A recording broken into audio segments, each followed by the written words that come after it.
Well, good morning, Northview. How are you doing this morning? It is so good to see you. Grateful to be with everybody connecting online with us as well. We're glad you could join us. If you have a Bible with you or a Bible app on your phone, Luke 5 is where we're going to be today. Excited to kick off a new series. This is going to be a series that's going to take us all the way to Easter. And one of the cool things about this series, I just really want to encourage you to pick one of these up, is we've got a resource or a companion guide to go with it. We've been talking about it a little bit ahead of the series, but it's not too late to grab it. It's available in print in the lobby near the Connect kiosk. There's also a digital version that's completely free. The paperback version is $5, but that's just really to cover the cost of the book itself. We just want to put the resource in your hands, so however you want to access it, I think it's going to make this 12-week journey a lot more impactful. It includes a daily reading plan through the Gospel of Luke, all the small group discussion questions, a place to journal and write notes and all that kind of good stuff. So just highly encourage you to do that. It's a great resource. It'll get you a little bit further down the road. The series is called Learning Curve, and it's all about questions and how sometimes we don't learn or process as deeply as we could if we don't have to wrestle with questions. And this was all based on kind of a little bit of a experience that I had reading through some Gospels several months ago, where I was just struck by how many times Jesus asked questions. And I thought, I don't know if this gets enough conversation. I mean, when we think about what made Jesus unique or meaningful, people love to look at the stories of his healings, or they look at his parables, or they look at maybe some of the battles that he faced with religious leaders. But I don't know if I've ever sat and thought about, just look at the totality of all of these questions that he asks. Sometimes it's his primary method of trying to bring somebody along in their journey of faith. So I looked into it. Here's what I found. There are 307 questions that Jesus asked. Okay, so I said it's going to be a long series. Long series. No, we're only going to do 12 of them because there's a bunch of these, though, that fit into similar categories. What we were able to start to see as we started to catalog all these questions was there really were some repetitive categories that a lot of these questions were connecting to. And so we're going to ask some of these questions of ourselves that Jesus asked 2,000 years ago to his first disciples. And we're going to find that the answer to these questions are going to do one of three things or all of them. They're going to teach us something about God that we need to understand, something about ourselves that we need to understand, or something about others that we need to understand. One of the three or all of the three are going to be a part of every single question that we ask. And maybe you wonder, why did he ask so many questions? Why did he ask like that? Why did he teach like that? Well, part of it was part of the culture, part of the rabbinical culture that Jesus was in and would be talking and interacting with people in, was rooted in this idea of questions help drive meaning deeper. What I mean by that is, if you were to ask in this Eastern rabbinical kind of methodology, ask someone, what is 2 plus 2? We would say 4. But they might answer the question, what is 2 plus 2? What is 8 minus 4? Or what is 16 divided by 4? Instead of just giving the fact or the answer, they're answering the question with a question. And it helped to teach and reinforce the relationships between the numbers in that example, but also help to reinforce the meaning, to push deeper than just information. I think that's why Jesus asked so many questions. I think he knew that information and transformation are two totally different things. That's why great teachers ask great questions. They know when it comes to their students that their job is not simply to stand up there and just throw a bunch of information at them and hope that people retain, but to take people on an educational journey, an experience where they have to wrestle in their mind and begin to think and apply some of the things that they are teaching. I think Jesus knew this because he was trying not just to get spiritual thought or information into people's minds, he was trying to get it into the heart and running through the bloodstream of the people who he was gathering up and who were following him. So Luke chapter 5 is where we're going to go today for this first question. This is one of the early ones. We're going to be in the Gospel of Luke almost exclusively through this series. And in the middle of this chapter, there is a big, big question that gets asked. This story is a big moment in Jesus' ministry. One of the reasons we know that is because this story is listed in Matthew and in Mark as well. And anytime you've got 3 of the 4 gospel writers telling you about a story, it should kind of rise in your mind, not that they aren't all significant, but man, this one must have been really big, that 3 of the 4 eyewitness testimonies said, I only have limited time to tell you the stories of how Jesus changed the world, but I'm going to make sure to tell you this one because this was a big one. 3 of the 4 include this story in it. Luke chapter 5, verse 17 says, one day Jesus was teaching, and the Pharisees and the teachers of the law were sitting there, and they'd come from every village of Galilee, from Jerusalem, Judea and Jerusalem, and the power of the Lord was with Jesus to heal the sick. Some men carrying a paralyzed man on a mat came and tried to take him into the house and lay him before Jesus. But when they could not find a way to do this because of the crowd, they went up on the roof, they lowered him on his mat through the tiles and into the middle of the crowd, right in front of Jesus. And when Jesus saw their faith, he said, friend, your sins are forgiven. And we're going to keep going in the story, but I want to pause for a second because I will say this about this story. I think this is also why it was in 3 of the 4 Gospels. It is probably one of the most immersible stories in the Gospels, where you can just see this moment in your mind. You can picture what it would be like to be in a living room that is just crushed full of people, where there's no more room, there's nobody else who can get in, people standing in the doorways, blocking the windows, maybe trying to peer in. There's nowhere else to go.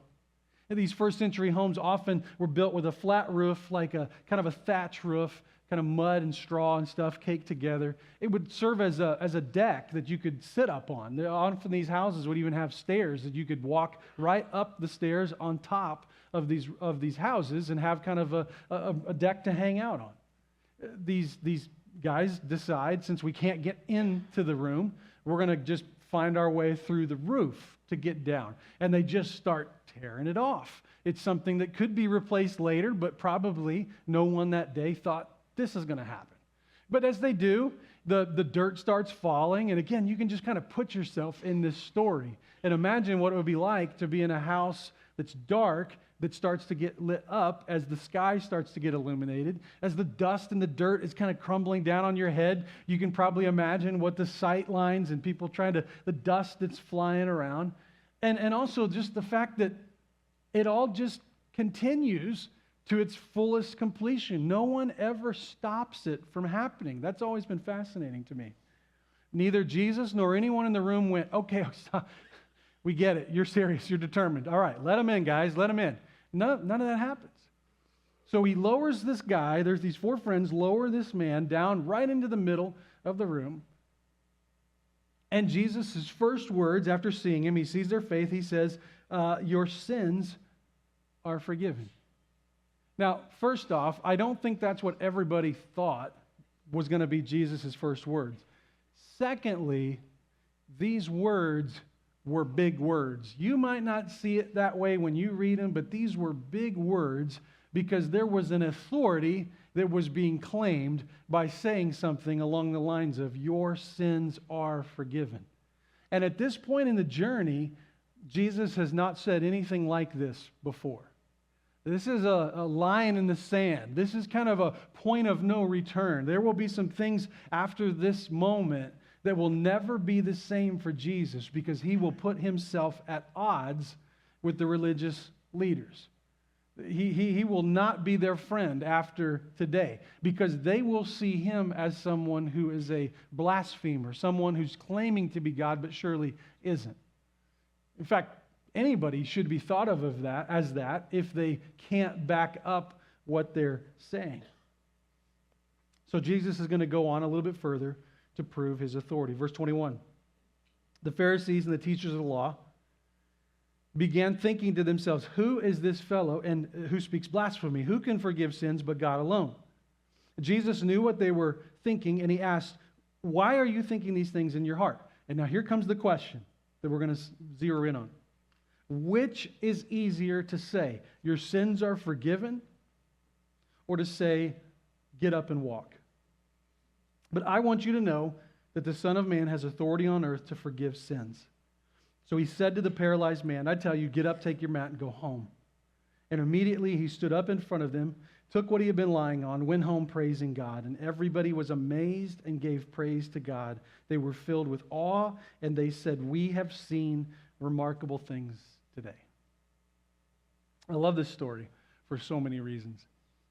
One, I think this story might, better than any story in the Gospels, illustrate our core values as a church. I mean, you can just lay the 5 core values that we hold dear here at Northview over this story and go one by one by one and just go, yep, there it is, there it is, there it is. Look at the first one, messy grace.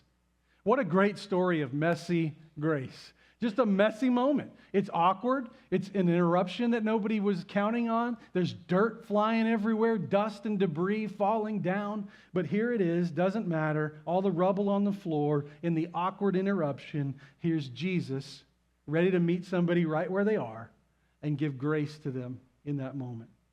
How about walking together? What a great picture of that. 4 friends who said, I'm not going to let my friend who's paralyzed suffer without hope alone. We're going to surround him, and we're going to help him, and we're going to knock down obstacles to get him to Jesus. We're going to walk through life together. This is the kind of friend anybody would want to have. I love these guys. How about full surrender? Core value number 3. When this man was told to get up and pick up his mat and walk, he didn't argue with Jesus and say, well, I can't do that. I've never been able to. He doesn't. He immediately responds fully and completely to what Jesus says. Core value number 4 is serve first. I think of these 4 friends, and I think of the way that surely they wanted to meet Jesus too.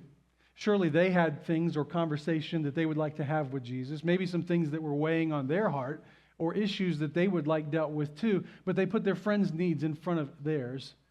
And they were willing to stay up on the roof if they had to, just to lower him to be close to Jesus. And then, of course, core value number 5, one more. We love to say the right-sized church is one more, and that there's always room for one more. Even when it seems like there's no more room, there's always room for one more. These friends are some of my heroes, I think, in the faith, because they embraced a moment of action. Not only does this represent our core values, I think I love this story because of the embrace of risk by everybody involved. I mean, I would love to have heard the conversations between these 4 friends prior to tearing off the roof of this house. Like, I wonder if there was like other plans that were considered.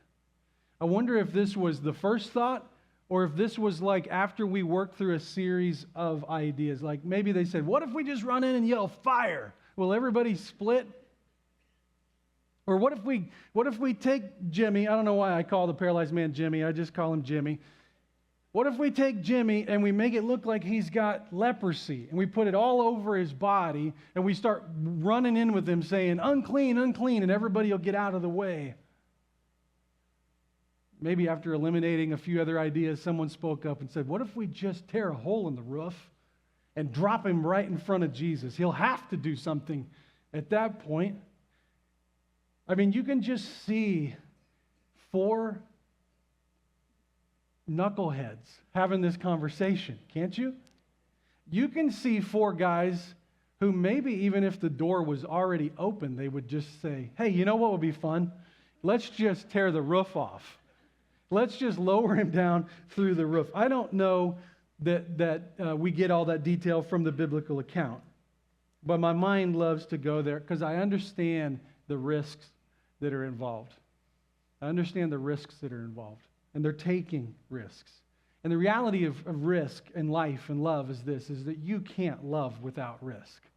You can't. And this story illustrates the willingness of some individuals to take a risk for the sake of love. I think part of the reason that Jesus didn't stop this from happening is he was in awe and connected on a heart level to what was going on.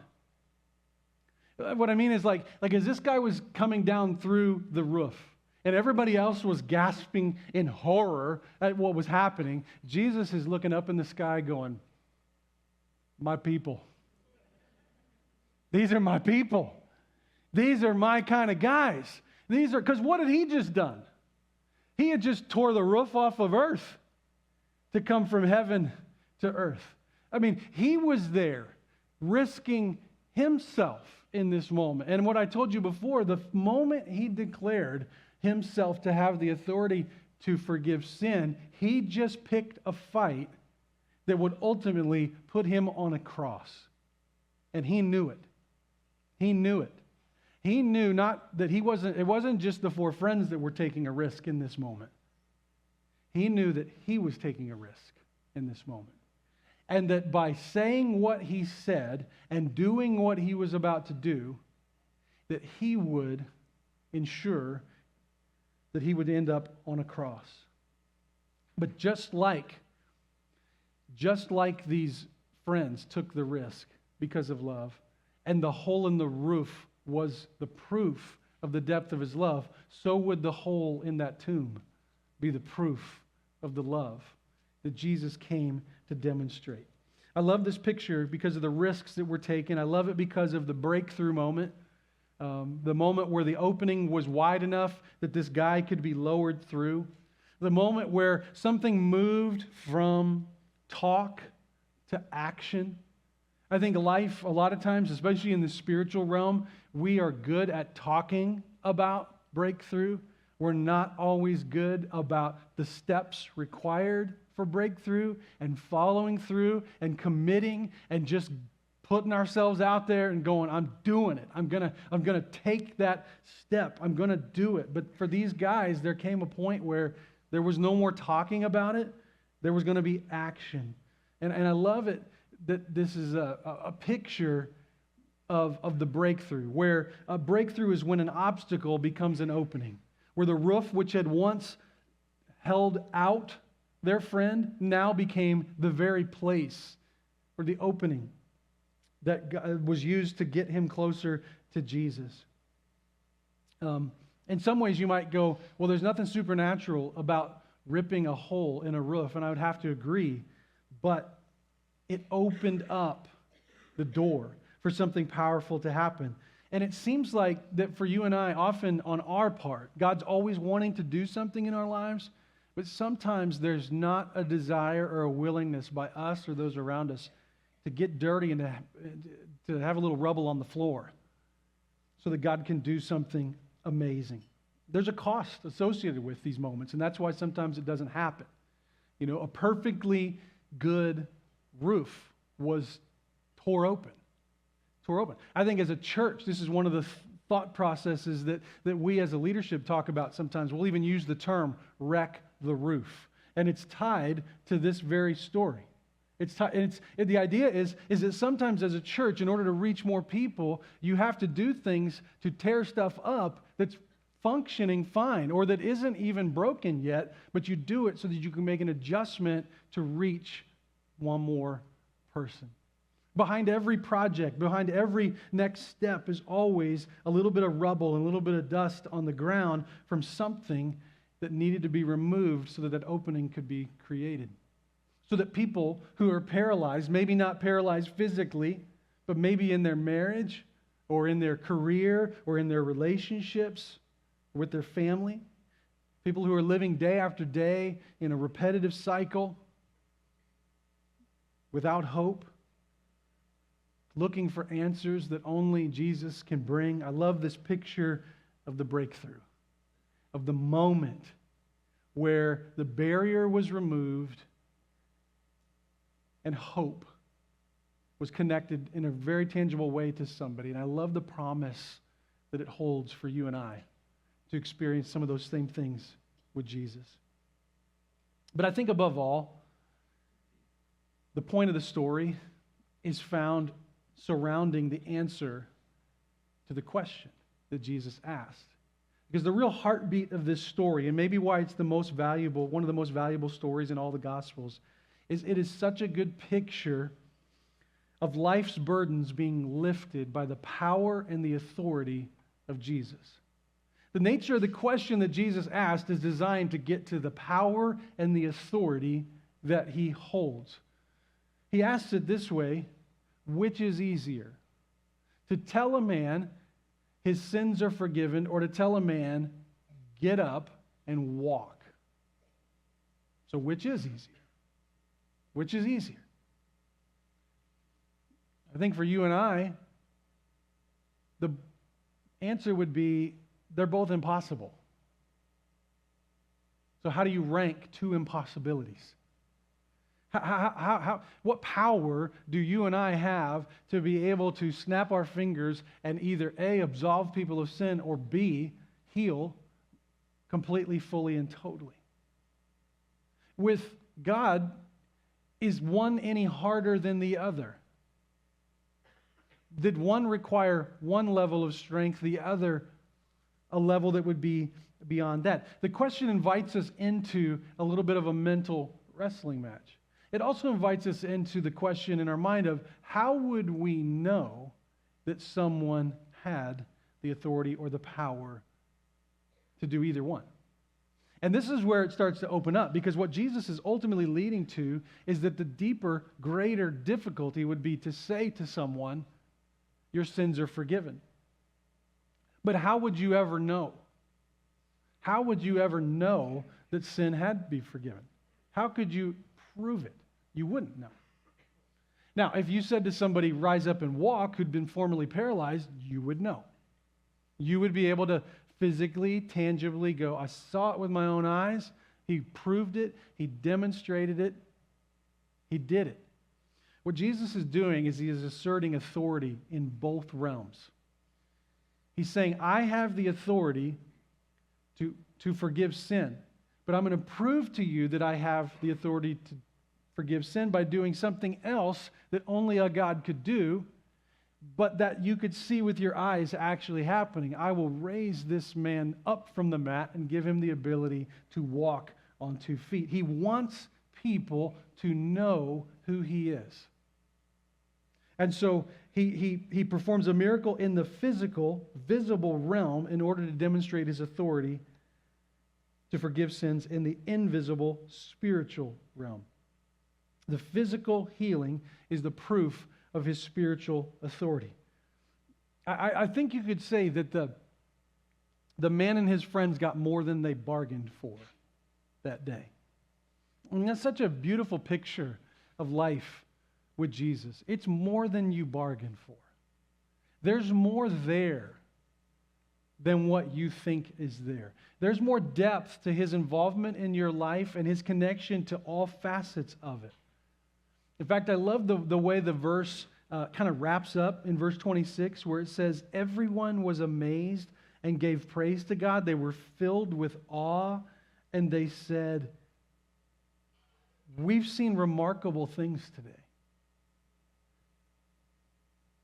I guess as a principle, at the beginning and the outset of his ministry, what Jesus was inviting people to see about him was this: that people who come to Jesus carrying weight leave carrying wonder.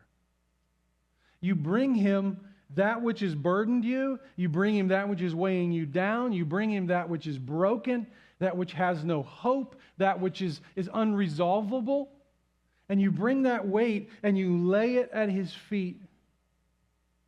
And he has the ability to fully, completely, and totally redeem and restore in a way that leaves you like just in awe of him. Not fully understanding what just happened and how you just witnessed what you just witnessed. Now understand that as I say that, one of the quick things that we do is we run towards, well, I'm still sick, or I experienced pain, and that pain isn't going away. That event was so devastating. Maybe it was a death or something else that happened where you go, we don't go back from that. Let me get into this story a bit and show you where the root and the foundation of all hope comes from. It comes from the order in which Jesus heals this man. What I'm saying is, take note of the fact that Jesus gave him his greatest gift first.